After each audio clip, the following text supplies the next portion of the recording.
Assalamualaikum warahmatullahi wabarakatuh. Nama saya ialah Nurin Nabila Yusrina binti Muhammad Sufian. Nombor kad matrik SX250350 #PIHS01. Pada hari ini saya akan menceritakan sedikit refleksi hasil dapatan sepanjang saya mengikuti kursus reka bentuk multimedia dan interaksi manusia komputer. Sepanjang saya mengikuti kursus ini, terdapat pelbagai input-input baru yang saya perolehi. Contohnya, saya lebih memahami tentang bagaimana untuk menggunakan prinsip multimedia dengan cara yang lebih berkesan. Contohnya, saya lebih mengetahui penggunaan warna, grafik dan juga tulisan yang sesuai untuk digunakan untuk menghasilkan sesuatu tugasan. Contohnya, tulisan sans serif ni tidak sesuai digunakan untuk menghasilkan slide. Kenapa? Disebabkan tulisan sans serif ni boleh membuatkan penonton jadi tidak fokus dengan apa yang kita hendak sampaikan. Tulisan sans serif ni tulisannya berekor, sebab tu boleh buatkan penonton susah tak faham apa yang kita cuba sampaikan. Selain itu, penggunaan warna yang kurang sesuai juga boleh menjadikan penonton tidak tahu untuk bahagian mana yang perlu difokuskan apabila sesuatu imej tu dipaparkan.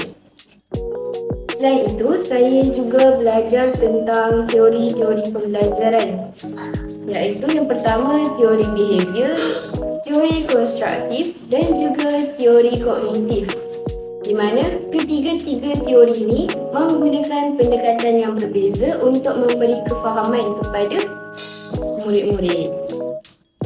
Selain itu, saya juga mempelajari tentang cara bagaimana untuk menghasilkan storyboard dan juga flowchart menggunakan garis panduan yang diberikan untuk menghasilkan tugasan aplikasi Find Jawi.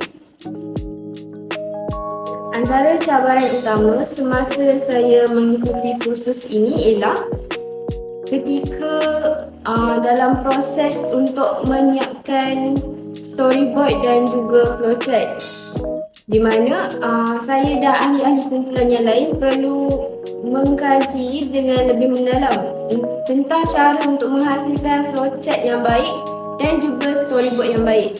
Hal ini kerana proses untuk menghasilkan storyboard itu memerlukan penelitian yang lebih mendalam untuk memastikan setiap aktiviti dan juga latihan pada halaman storyboard tu mempunyai hubung kait dengan halaman-halaman storyboard yang berikutnya. Oleh itu, kami satu kumpulan perlu merujuk kepada doktor dengan lebih keraplah untuk memastikan storyboard yang kami buat ni tidak silap dan memenuhi kriteria yang ditetapkan. Secara keseluruhannya, kursus reka bentuk multimedia dan interaksi manusia komputer ini memberikan pengalaman yang sangat berharga kepada saya, di mana setiap input-input yang diperolehi melalui kursus ini memberikan pengetahuan baharu berkenaan dengan penggunaan teknologi digital dan juga macam mana cara untuk mengaplikasikan setiap pengetahuan itu dalam kehidupan seharian kita. Setiap cabaran yang saya hadapi semasa mengikuti kursus ini juga boleh dijadikan peluang untuk saya memperbaiki diri saya pada masa yang akan datang. Saya juga ingin mengucapkan terima kasih kepada Dr. Dayana kerana memberikan tunjuk ajar yang sangat baik sepanjang saya mengikuti kursus reka bentuk multimedia dan interaksi antara komputer ini. Sekian sahaja daripada saya, terima kasih.